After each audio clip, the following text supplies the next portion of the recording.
Não.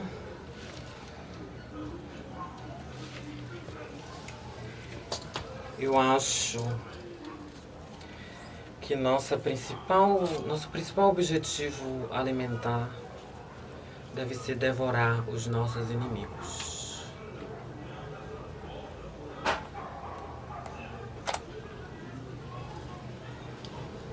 A cozinha é uma consolidação de políticas, valores, cosmologias, jeito de ver o mundo. Ao cozinhar, a gente entra em contato com saberes que refletem a vivência de mundo de um grupo de pessoas. É a nossa principal necessidade vital. Sempre se guardam muitas políticas por trás desse controle. E a autonomia alimentar é garantir a autonomia de sobrevivência. É conseguir autonomia no meio de sobrevivência. Algo extremamente importante. O que comer, como comer, influenciada totalmente, assim, né? Tipo, por valores que a gente não tem a mínima noção de como foi construídos, né? A gente simplesmente paga pau, né? Tipo, nomes de pratos que se referem a cidades europeias.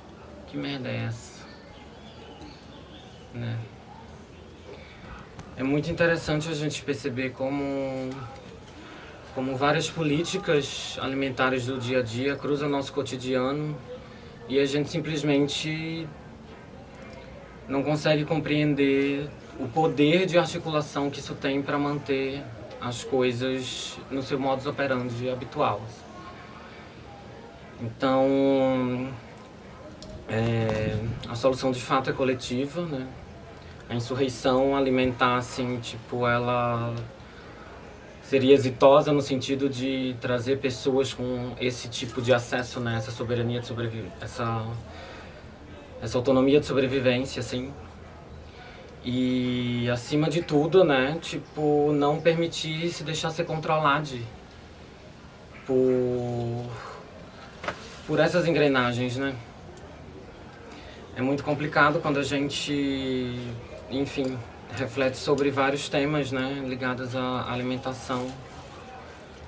E percebe também, né, tipo, seus cruzamentos com os bichos, de como se relacionar com esses bichos.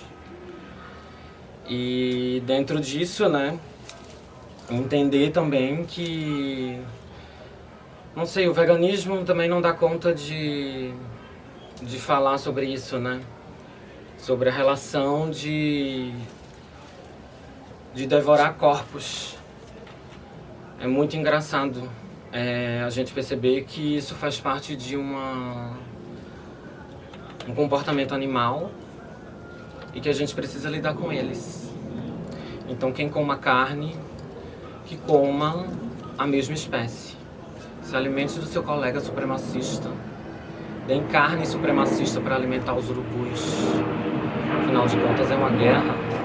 Antigamente se dizia muito, né, tipo, comida de pobre, assim, certas coisas e certos conhecimentos, assim, que, enfim, quem dera, né, tipo, todo pobre do mundo ter acesso a comer isso, né, tipo, não comer macarrão com molho industrializado, assim, né, tipo, comer macaxeira, né, tipo, óleo de babaçu, a polpa feita, né, tipo, cozinhada no tal do grolado, né, tipo, comidas que, tipo, alimentam, são extremamente, sabe, tipo, fortificantes, assim, né, super alimentos, sabe, tipo, mas são subestimadas, né, estigmatizadas. São colocadas como coisas inferiores por, talvez, não ter uma técnica culinária rebuscada, né, tipo, e o que seria essa técnica, né? O que não é a técnica do que o modo de fazer, né? Um modo de fazer cotidiano e tal, que você vai se relacionando e, enfim, pondo em prática aquilo ali, né? Então também tem muito isso, assim, né? Tipo, quando não é isso, é meio que o outro extremo, né? De você, sei lá, pagar R$200 por um prato revisitado por um chefe, né? Tipo, de uma cultura que ele nunca passou, assim. esses tipos de apropriação, como, né, tipo, Alex Atala fez agora com os Baniwa, né? Então, assim, tipo, o cara tem um instituto, né, tipo, que extrativiza fudidamente o saber indígena, sabe? Tipo, e faz relações, né? Na ilusão de que aquilo está sendo bom para eles, visibilidade, jogando com esse tipo, tentando dar espelhos, né? E tal. E certamente, né, tipo, as comunidades Baniwa muito espertas e conseguiram localizar e, enfim, denunciar essa extorsão, né, de saberes e essa capitalização desonesta, escrota e tal. O que é que a gente sabe hoje, né, tipo, de cozinha, assim, de técnica, né, alimentar, assim, e de onde ela vem, né? Quais são as políticas que determinam isso, assim, né? Sobre esse tipo de conhecimento, onde eles estão, como é que eles estão sendo distribuídos e tal. E aí, enfim, dentro dessa coisa de pesquisa e de investigação, assim, que vem fazendo, né? Veio percebendo muito essa coisa do poder das leguminosas, né? E desse uso das leguminosas por vários povos orientais, sobretudo povos que tiveram contato com africanos, né? Então, seja pelo lance da escravidão, do extermínio e tal, seja por outros fluxos, né? Tipo, que aconteceu na história, assim, várias migrações que aconteceram, principalmente depois do fim do Kemet e tal. Enfim. E em cada lugar você percebe, assim, tipo, em cada região que tem uma leguminosa, assim, de uso mais comum, né? Existe uma espécie de acarajé dessa cultura, né? E pensar também que o próprio acarajé, ele na realidade é um ancestral muito recente, porque tipo, o ancestral do acarajé é um bolinho chamado tamia, que os árabes entraram em contato e fizeram o falafel, e os iorubais entraram em contato e fizeram o acarajé. Porque a tamia é datada do tempo do Kemet, eram feitas de favas, eram favas hidratadas e processadas, né?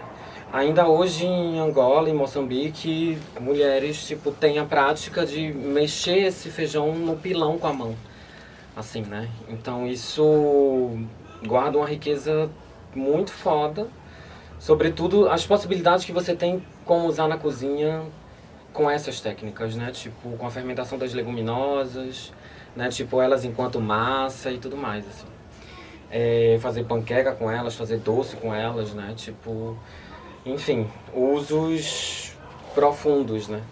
Porém, a leguminosa que a indústria escolheu que a gente usasse e vivesse a base dela seria a soja, né? Tipo, para sofisticar essa lógica de colonização, né? Tipo, territorial geopolítica, assim, que fazem com que, tipo, o Brasil seja a fazenda do mundo, né?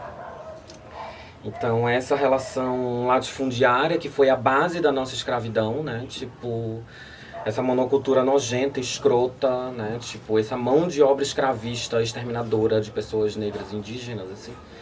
Tipo, ela se mantém, né? Tipo, ela se consolida, se sofisticando.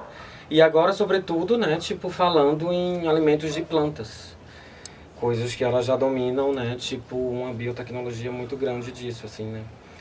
Então, tipo, eu acho que a gente tá próxima de uma crise em relação à ética que a gente tem com os bichos, assim, tipo, gigante, né? Tipo, é uma coisa que não tá mais se sustentando a forma como vários seres são produzidos em cadeia, né? Tipo, e a consequência climática disso, né? Enfim, por essa megalomania de exterminar corpos, né? Tipo, para ganhar grana, né? Acho que vem cada vez mais se afunilando, né? Tipo, esse debate vem sendo efervescido porque, tipo, colapsa em vários pontos, né? E aqui o preço que a gente tem, tipo, é o extermínio da população indígena, né? Em relação a essa prática, essas indústrias, né? Tipo, a JBS, por exemplo, compra carne de terra indígena queimada, que a galera queima na Amazônia, ocupa, começa a produzir e compra dessa galera, né? Então, porque, tipo, eles estimulam, né? Tipo, esse tipo de coisa acontecer e, tipo, e eles pagam no sentido do serviço prestado, né? Pra eles. Então, assim, é muito conectado, né? Então não dá pra gente, né, tipo, fazer uma discussão vazia, assim, de se alimentar de plantas, né? Tipo, sem pensar no peso ético, né? Tipo, e sobretudo, de cumplicidade que se tem por trás disso, né? Tipo, isso não é o suficiente, assim.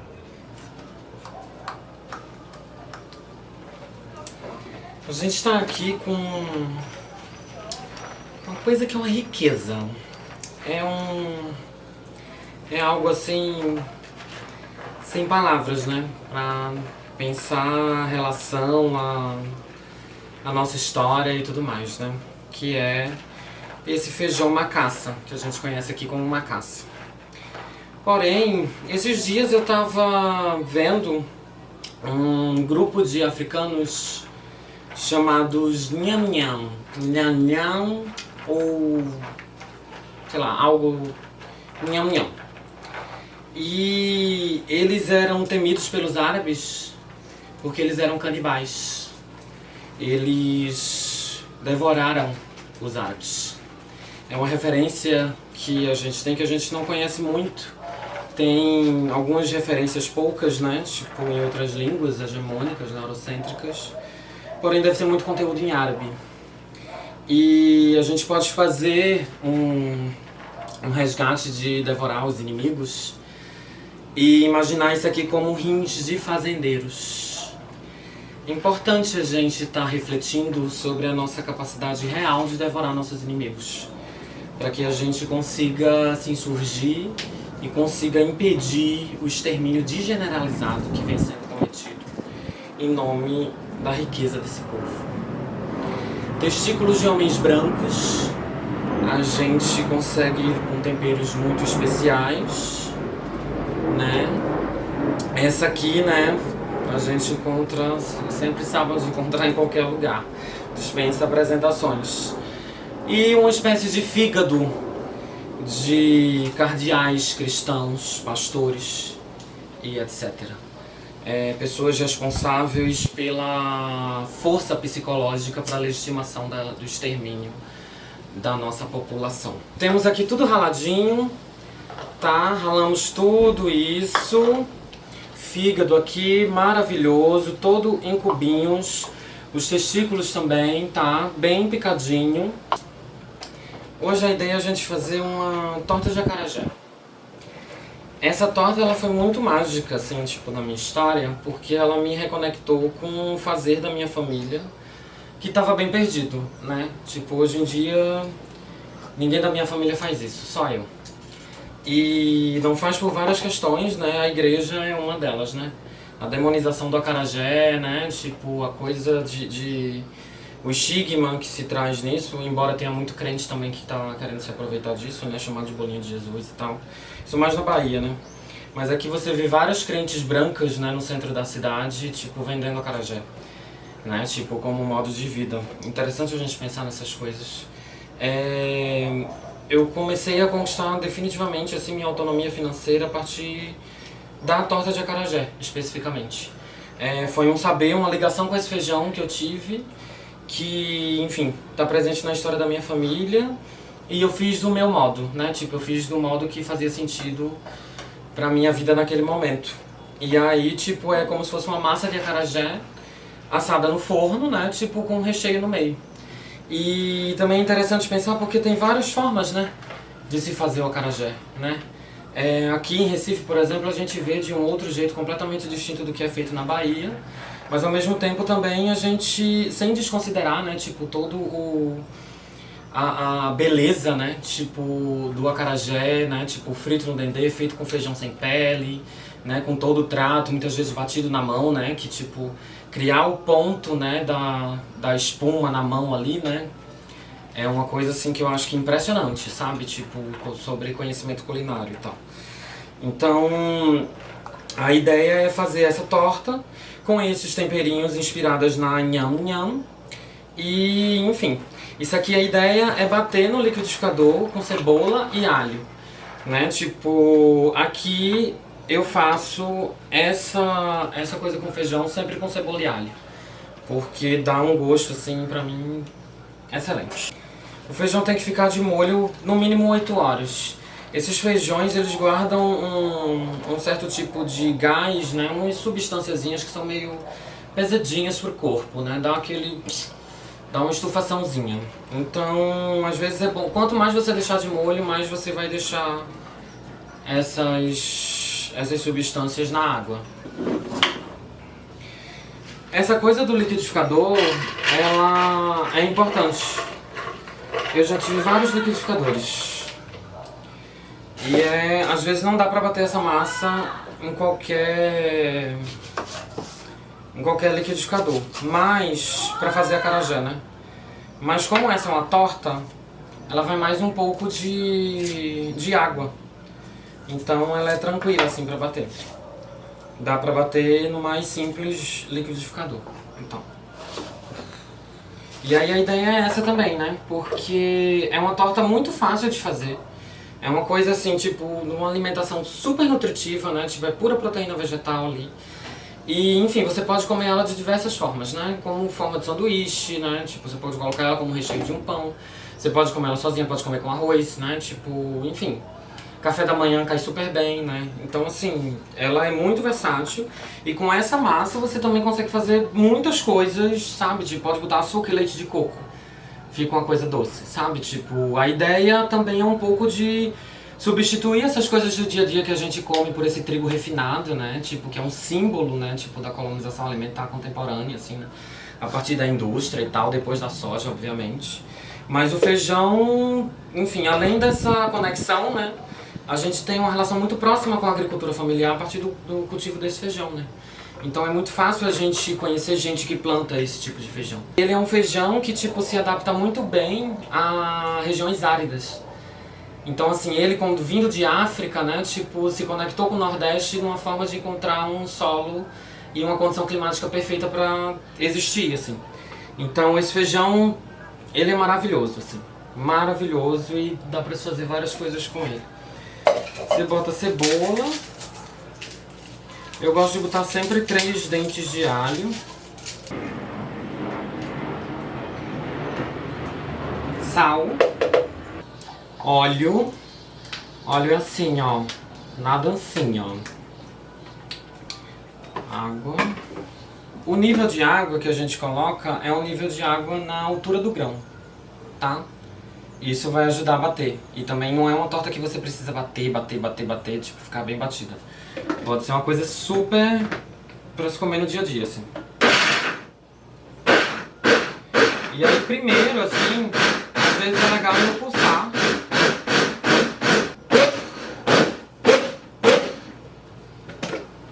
Ótimo.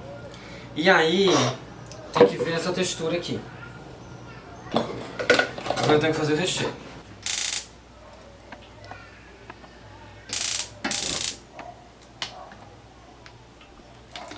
E aí, primeiro pimentão.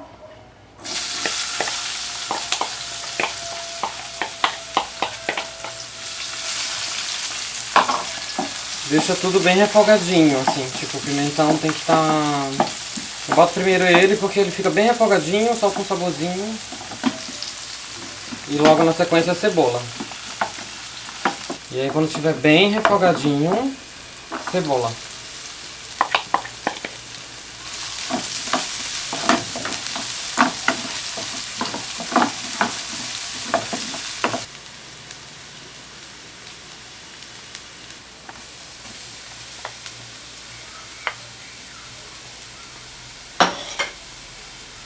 Bota a cenoura. Eu gosto de ralar ela bem mais raladinha, assim. Porque ela fica com uma textura bem gostosinha. Tem um toque, né? Se você fizer com dendê, fica muito bafo esse refogado com dendê, assim, né? Tipo, ao invés de óleo você usar dendê. Mas, né, pandemia, o dendê acabou, né, querida? Porque a galera tá exportando dendê, por exemplo. E não tem mais dendê, né? Ainda tava em crise de dendê em Salvador. Aqui 1 litro de dendê tá R$30, querida. Um babá. E aí por último você adiciona o chuchu, que ele é mais molhadinho. E aí vai dar um volumezinho especial.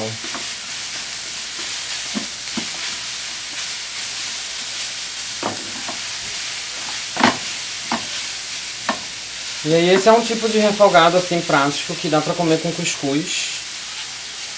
Que, enfim, dá pra comer com macaxeira. Dá pra comer com qualquer coisa. E é uma coisa que você encontra em qualquer lugar, em qualquer rincão do Brasil, assim. Cenoura, chuchu, cebola e pimentão. E aí eu liguei o forno aqui, tá? Tipo, o forno tá bem alto. No meu aqui ele fica bem alto. Ele indica aqui 280 graus. Mas talvez seja mais do que isso. E depois você pega uma forma qualquer e você unta essa forma. Unta com óleo. Eu gosto de untar com óleo e com farinha de mandioca. Porque dá um crocante bem legal na massa, assim. Tipo, se você tem uma assadeira antiaderente, não precisa colocar farinha. Mas a farinha dá uma casquinha pro fundo da torta, assim. Então, fica bom. Eu acho que ela fica mais gostosa feita em formas que não são antiaderentes do que as que são.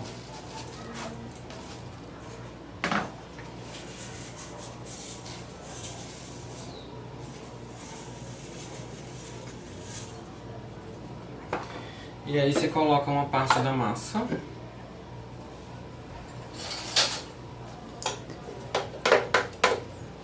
Experimenta. Bota metade da massa.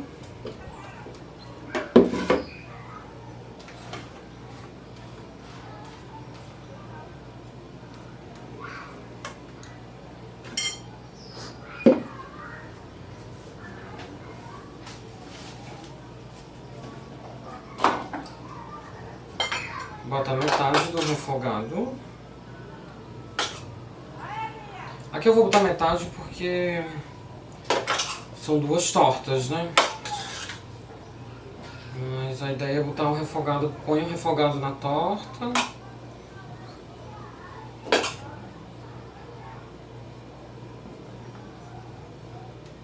Você pode fazer do jeito que você quiser. Você pode atolar recheio, você pode botar pouco recheio. Você pode fazer do jeito que você quiser. E por fim, bota a massa final.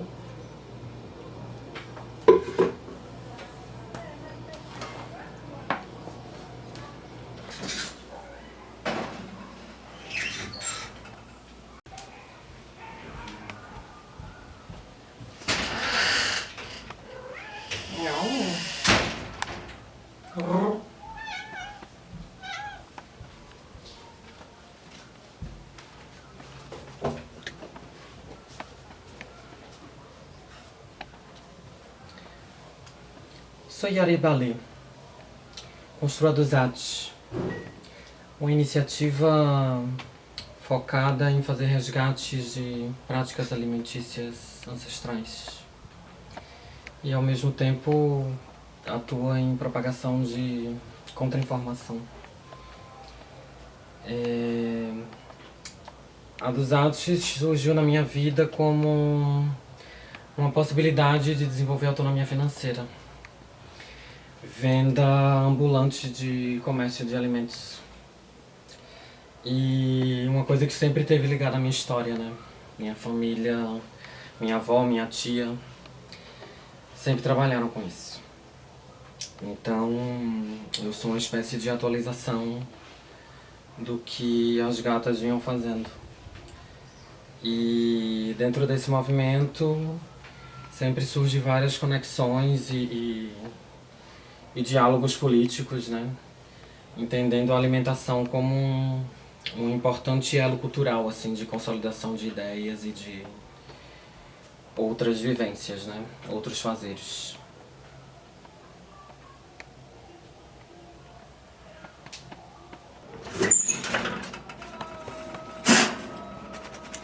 E aí a ideia é que você tire do forno quando ela estiver bem assada.